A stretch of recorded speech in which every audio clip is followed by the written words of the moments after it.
Pernah lihat orang ngantar jenazah? Pernah? Pernah? Bukan pernah, sering. Maka dia Nabi tak telu tu mantara koliki burue. 3 yang ngantar kamu ke kubur. Tapi 2 yang kembali, 1 yang setia menemanimu. Yang pertama harta. Keluar semua harta ngantar. Mobil, motor, keluar semua. Begitu masuk kubur, ada harta yang masuk? Ada? Ada harta yang masuk? Ada kain kafan. Tidak ada orang mentang-mentang kaya kasih masuk handphone. Kasih masuk kipas angin. Tidak. Kaos kaki saja orang Islam tidak boleh kau pakai. Yang kedua mengantar kita apa? Keluarga. Keluar semua teman-teman, keluarga kita, sahabat kita pergi mengantar ke kubur. Tapi begitu masuk di kubur, ada yang mau temani? Ada yang mau temani? Tidak. Meskipun bapak kalau meninggal istrinya, meskipun sayang sama istri, mau masuk di kubur. Nabi bilang, kemanapun kau pergi, aku akan mengikutimu. Gunung kan kudaki, lautan ku seberangi, masjid kau lewati. Masuk di kubur, ada yang mau temani? Tidak. Yang ketiga kata Nabi, yang mengantarmu amal. Inilah yang akan mengikutimu kemanapun kau pergi. Masuk di kubur, dia akan masuk. 2 jenis amal. Amal kebaikan, amal keburukan. Masuk. Taman iki buru ditimbun. Pak, ada perantau di sini? Ada dari Sulawesi? Coba angkat tangan. Oh, banyak-banyak. Ada dari Jawa? Banyak. Ada orang Banjar? Bubuhan Banjar, Jar. Banyak betul. Kampungnya.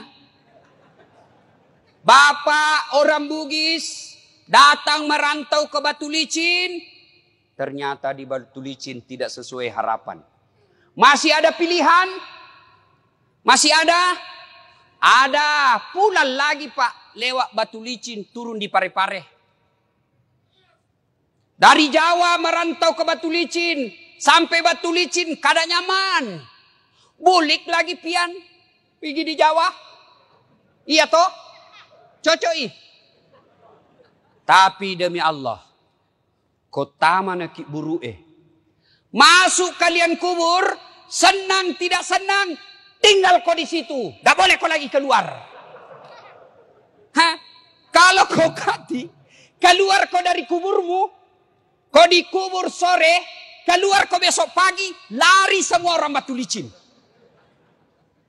Nah, kalau masuk kubur, tidak bisa makin ngapa-ngapain. Petumanan ya malakmu, kata Nabi, putus semua amal-amalmu, kecuali 3 hal. Haji almarhum Haji Andi Arsad dengan istri, ada mi di kubur? Almarhum Abdul Latif bin Siapo, bapaknya Ustadz, ada mi di kubur? Soeharto,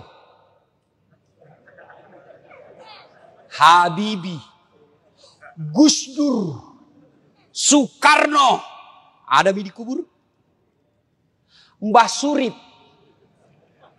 tak gendong kemana-mana. Dek nagaga, hilang semua. Maka putus semua orang sudah dalam kubur. Yang bisa menolongmu kata Nabi telu mani. Tinggal 3 perkara yang bisa menolongmu kalau kau sudah masuk kubur. Apa gerangan yang menolong? 1 kata Nabi, anak yang soleh dan soleha. Bukan anak anggota DPR, bukan anak kontraktor, bukan anak profesor, bukan anak tentara polisi, bukan. Tapi apa? Soleh dan soleha. Menjadi soleh dan soleha tidak harus tinggi sekolah. Menjadi soleh dan soleha tidak harus kaya. Menjadi soleh dan soleha tidak jadi pejabat dulu, tidak. Biar tidak ada sekolahmu kau bisa jadi soleh dan soleha. Biar kau miskin boleh kau jadi soleh dan soleha. Dan itu gampang. Mau jadi anggota DPR? Wane piro. Mau jadi bupati? Lebih mahal lagi, tipu kiri kanan. Mau jadi pengusaha batu bara? Siaga duitmu. Mau kau jadi soleh dan soleha, biar kau miskin, bisa. Mau kau jadi soleh dan soleha, biar tidak ada sekolahmu, boleh. Gampang. Nih, bapak-bapak ini di depan saya sudah muka-muka sakaratil maut. Di mana-mana dia. Kira-kira kalau bapak mati, siapa doakan kau? Siapa? Istrimu. Kalau dia masih muda, kawin lagi. Ibu-ibu, kalau meninggal, siapa doakan? Suami. Mak bene sih. Siapa yang doakan kita? Anak. Saya ini contohnya. Kakak saya, jarang saya doakan. Nah minta doakan Kak De. Itu pun kalau saya ingat. Tapi siapa yang selalu saya doakan di sujud terakhir saya setiap sholat. 5 waktu saya selalu sujud. Saya di ujung sujud saya selalu berdoa. Allahumma ghafirli wali walidayya warhamhuma kama rabbayani shaghira. Dan saya merasa almarhum Abdul Latif termasuk bahagia di kubur. Kenapa? Karena saya setiap sujud bukan diriku kudoakan tapi bapakku. Namobi bapakku bukan kontraktor. Meskipun bapak saya tidak tahu bahasa Indonesia. Meskipun bapak saya tidak ada sekolahnya.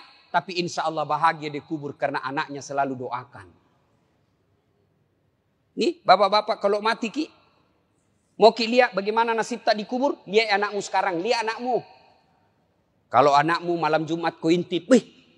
Baca Yasin di dalam kamar. Harapanmu harapan.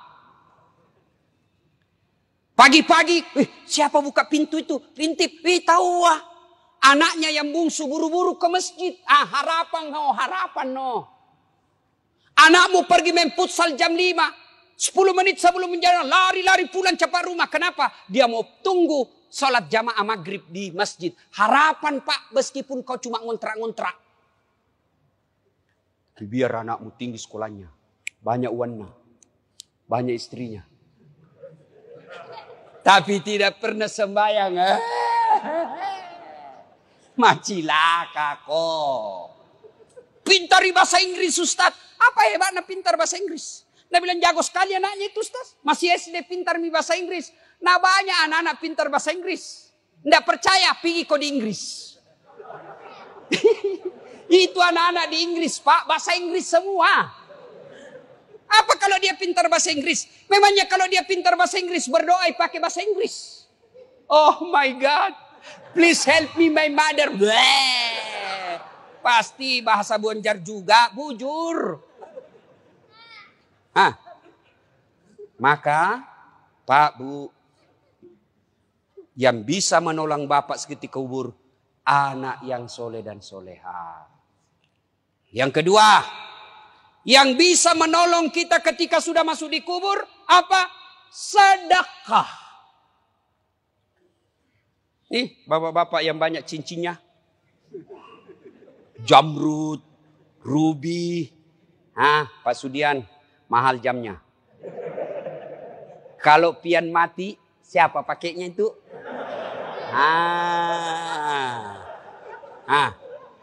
Untung tidak ada ibu-ibu di sini. Saya bilang sama ibu, halo ibu-ibu ini istri-istri orang kaya. Kalau kau mati siapa yang pakai cincinmu? Siapa yang pakai gelangmu? Siapa yang pakai kalungmu? Siapa yang pakai antingmu? Siapa yang pakai berlian dan emasmu? Dia teriak, anakku Ustaz, pret. Bukan anakmu yang pakai, siapa? Istri kedua. Karena suamimu pasti kawin lagi. Dia dengar istriku, mamanya cek. Dah dengar ini ceramahku, nah lihat di YouTube. Pulang nah panggil Kak Ustaz. Jadi nanti kalau mati Kak, mau ki kawin lagi. Saya bilang sini kau sayang. Saya kasih tahu kau baik-baik sayangku. Jangankan kau mati, masih hidup kau saja. Nah saya selalu berpikir kawin lagi. Apalagi kau mati no way. Beda. Maka bapak-bapak, jangan kau berharap nanti anakmu yang sedekah. Jangan. Lebih baik kau sedekah memang di sekarang. Di Sulawesi Selatan, mohon maaf kalau ada keluarganya di sini. Ada yang namanya Haji Andi Sose.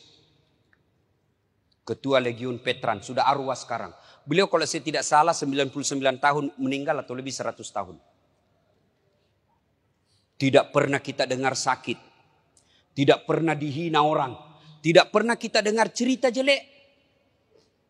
Hebatnya 165 masjid dia bangun di Sulawesi. Kalau Bapak ke Sulawesi Selatan, ada Bapak lihat masjid 45, itu beliau yang bangun. Kira-kira di Batu Licin ini, Tanah Bumbu, ada orang membangun 165 masjid. Tidak ada pipa. Dan tidak pernah kita dengar bangkrut. Maka Bapak kalau susah hidupmu, kenapa ini saya miskin terus? Karena tidak mau kau bersedekah. Bagaimana mau bersedekah na miskin? Bersedekah kau supaya kaya kau. Jangan kau tunggu kaya baru bersedekah. Sedekah itu tidak selalu fulus. Ada masjid dibangun. Ada dengar di komplek kita masjid dibangun. Sedekah kau.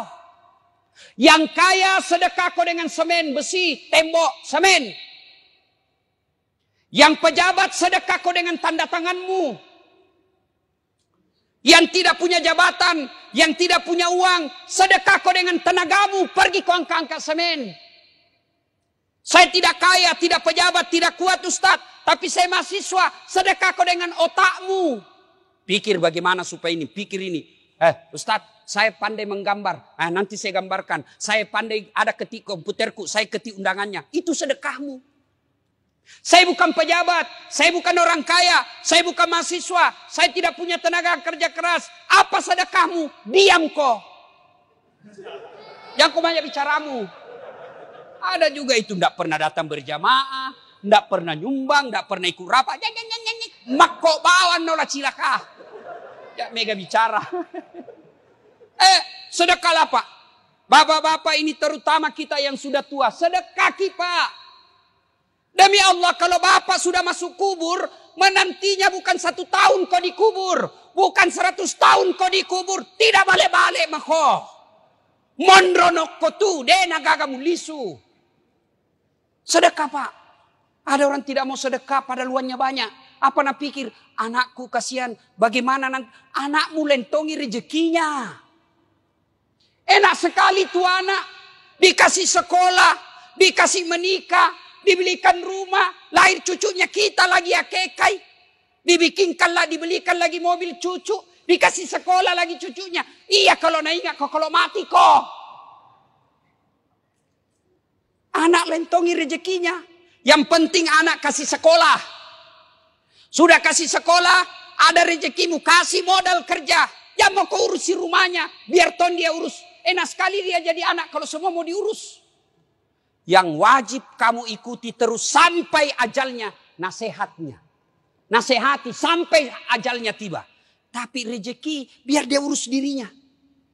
Enak sudah mau kau kasih sekolah. Sudah mau kau kasih modal. Wayalemu, ini harta yang saya kerja, sudah mau kau kasih warisan, bagianmu sudah ada, saya mau nikmati, saya mau bangun masjid, saya mau nikmati, saya bangunkan panti asuhan, saya bikinkan anak yatim rumah, supaya saya enak ton di kuburku. Wayalemu. Yang ketiga, yang bisa menolong kita ketika sudah masuk alam kubur, ilmu yang bermanfaat. Makanya kalau dapat ceramahnya Dasat Latif, di grup-grup WhatsApp, syar'i. Langsung sebar. Jangan kau yang sebar yang lain-lain. Dilihat dosa, tidak dilihat barang bagus. Jangan itu saja mau sebar cilaka. Yang bagus-bagus juga kau sebar. Ibu bapak saudara-saudara sekalian, panjang kita mau sampaikan. Tapi waktu terbatas. Pegang maki ini 3. 1, anak yang soleh dan soleha. Yang kedua, sedekah. Tidak ada orang bangkrut gara-gara sedekah.